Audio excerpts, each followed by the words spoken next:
राम राम। हाँ, तकड़ा हो। पकड़ा। चलो बढ़िया है। क्या बुलाए हो आज बताओ। खांसी खुशी आए जन बुलाया था। कहाँ से आवा है।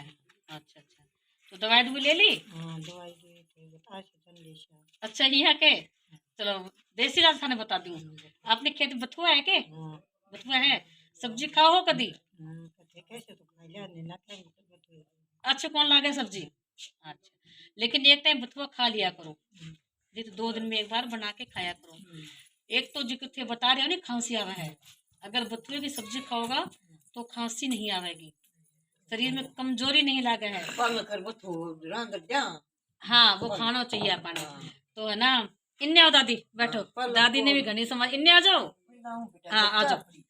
मेरी बात सुनो, अगर बथुए की एक टाइम सब्जी खावा तो खांसी नहीं आवेगी, कमजोरी नहीं रहेगी। और जो बथुए का बीज है नी, आने पीस के को डब्बी में रख लो आपा।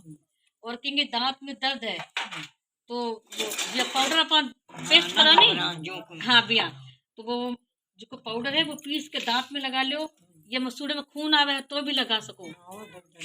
हाँ, तो मसूड़े को खून बंद हो जासी, मसूड़े में सूजन है बात तैयार हो जाएगी, और दांत में दर्द है नी तो वो ही बंद हो जाएगा।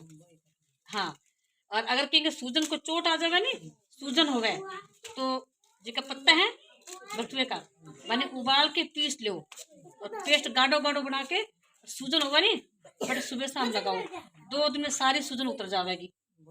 बढ़िया तरीको है दादी, चोखो है तरीको। बेटा तो जमींदार पहले करता सीधा ही बाजार डॉक्टर पहले करतन, आजकल करा कौन दादी। कर दोरो है कर दोरो करना है कि भाई डॉक्टर कन जाओ, सुई लगवाओ, टीका लगवाओ, आराम आ जावे। पर एज का घरेलू तरीका है नी, बहुत फायदे का है दादी। है करता होगा था टाइम में करता दाल चनी जावत्री का चिड़ी खेतिया है मोटिया होता। हरी उम्र कितनी है। घनी है बेटा तो ही 70 80। 70 80 के सारे। हाँ 80 नेड़े तो हुई। तो आने बताया को देसी तरीका बैठा बैठा बेटा मेरा उतार ना कर ले बेटी टाबर तो मैं बेटिया हूँ लोगों कितना